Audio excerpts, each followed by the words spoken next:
up your body, jiggle up your sing sing. Love me like that. Love me like we ain't never let go. Hey, salut tout le monde, c'est SkyZilio, j'espère que vous allez bien, que vous avez la pêche, la patate. En tout cas moi ça va plutôt nickel, et aujourd'hui on se retrouve pour une nouvelle vidéo sur Minecraft. Donc dans cette vidéo on va voir tout simplement ensemble comment faire une porte 2x2 ultra sécurisée. Voilà, c'est déjà pas mal hein, comme nom, il est assez long je trouve.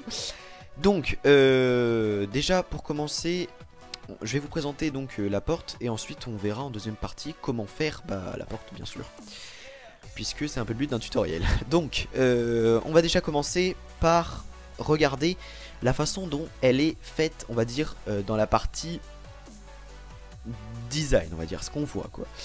Donc déjà là on peut voir que j'ai mis des blocs de fer, puisque c'est des blocs qui sont tout simplement incassables en survie. C'est pour ça d'ailleurs que je me suis mis en survie, pour vous montrer vraiment que les qualités du truc sont assez cool. Bon après si vous voulez vraiment que ce soit incassable, faut pas mettre des blocs cassables autour hein. Mais si vous voulez, vous avez juste à mettre plein de fer partout, et ça vous fera un espèce de laboratoire géant, et eh bien on pourra pas le traverser. Donc du coup on va tout de suite aller dans on va tout de suite aller l'activer on va dire. Donc vous allez voir, donc le but ça va être tout simplement de marcher sur ces blocs, et ça va activer, ça va détecter notre position, et en seconde partie ça va activer ou désactiver la porte, ça dépend si elle est activée ou pas. Donc là on voit bien qu'il y a marqué SkyZilio trouvé, ça veut dire que ça a capté ma position, et donc du coup que la porte s'est ouverte. Donc je vais tout de suite vous montrer le système. Donc la détection elle loge dans seulement ces 5 blocs, donc ces deux entonnoirs, avec 2 comparateurs et un seul command bloc. Donc ensuite là vous donnez ça sur ce système là, donc ça c'est le système qui va permettre d'activer ou désactiver. Donc lui aussi hein, il est assez compact, seulement alors du coup il y a 2 pistons, un bloc quelconque, on s'en fiche hein, genre moi j'utilise ça, mais après vous pouvez mettre ce que vous voulez, un repeater et un bloc de redstone. Il suffit juste de le mettre après où vous voulez, donc en l'occurrence moi je l'ai mis là, hein, après vous pouvez le mettre là, ça dépend hein. C'est juste qu'en fait quand on va activer ou désactiver, donc je vais vous montrer en passant par là. Voilà, donc quand on active, hop, du coup ça pousse le bloc qui est là, vous voyez ça l'a poussé, donc du coup ça l'a relié à ça qui va activer l'autre truc. Et donc quand on le réactive, pardon, hop, je sais plus ce que j'ai fait, voilà, vous voyez ça inverse en fait le courant, du coup je sais pas si je vais prendre des dégâts, non même pas, c'est un peu bon. Donc voilà. Bon sur ce on se retrouve tout de suite pour la première partie du tutoriel, et puis voilà, bon à tout de suite. Donc pour cette première partie vous allez avoir besoin de pistons collants, de blocs de slime, de redstone, de repeater, de laine blanche, de bedrock, de fourneau et de blocs de fer. Sachant que la laine blanche c'est un bloc qui peut être n'importe quoi, puisque c'est tout simplement un bloc où on va poser la redstone dessus. Donc vous pouvez mettre ce que vous voulez. Voilà, j'ai pris la laine blanche puisque je trouvais ça sympa au niveau de la construction. Mais après vous mettez ce que vous voulez. Donc déjà pour commencer vous allez faire un trou de 4 de long sur 1 de profondeur et 1 de largeur, et vous allez poser sur le côté 2 pistons collants. Ensuite vous allez mettre donc un carré de 2 sur 2 de blocs de slime, et vous allez poser juste ici 2 fourneaux. Voilà, normalement ça donne ça. Donc ensuite de l'autre côté, on va passer de l'autre côté, vous allez poser donc 2 blocs comme ça sur le piston du haut, et un bloc, un rayon, enfin un étage en dessous. Ensuite vous mettez un truc en bedrock pour pas qu'en fait, alors je vous explique, quand ça va être activé, du coup ces 4 blocs vont se retrouver par dessus ça. Et si jamais ça aurait été un bloc de laine, et ben ça l'aurait emmené en fait, ça aurait emmené le truc avec lui. Sauf que le but c'est que le bloc il reste là et que ça pète pas tout le système et que ça marche qu'une seule fois. Donc du coup faut qu'on fasse ça. Alors ensuite, repeater de redstone, on pose 2 repeaters et on met de la redstone. Celui-là on le met à 3 ticks. Et on va essayer le système, donc logiquement ça devrait fonctionner. Donc si on active, pouf, ça pousse les blocs, et donc on voit que ça fonctionne. Alors on va mettre des blocs de fer comme ça, et on va faire un petit encadrement en laine blanche pour rendre ça un peu plus esthétique, même si ça sert à rien, ça fait plus classe. Donc voilà, une fois qu'on a fait ça, on va passer au système, on va dire, de capte. Voilà. Au système enfin à l'endroit en fait, au système qui va capter la position et donc activer le système ou non. Voilà. Donc c'est parti. Alors déjà, vous allez poser un bloc où vous voulez. Hein. Enfin, vous n'êtes pas obligé en fait. C'est juste que moi je vais faire ça pour la position. Vous allez mieux comprendre. Hein. Donc je vais faire un hop comme ça. Je fais ça pour la position et donc en fait on va capter ma position sur cet endroit là. Ça pourrait être ici, hein, ici n'importe quoi. On n'est pas obligé de mettre ce qu'on veut. Enfin vous pouvez mettre ce que vous voulez en fait. Faut juste avoir une position. Ensuite vous allez appuyer sur F3 et vous voyez les coordonnées X, Y, Z.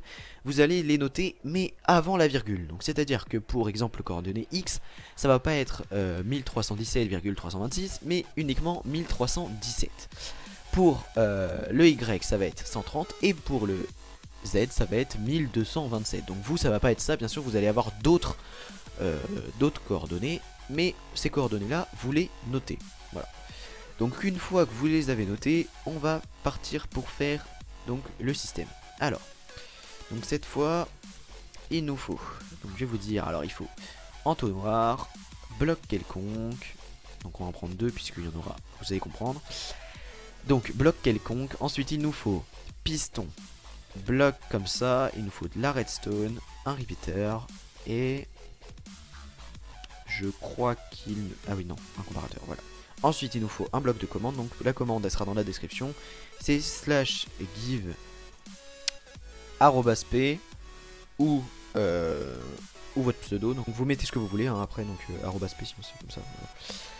Enfin, commande bloc, voilà, Minecraft 2. Commande-du-bas bloc. Donc là vous avez un commande bloc. Alors, ensuite on va poser le commande bloc, donc où vous voulez. On va laisser un bloc.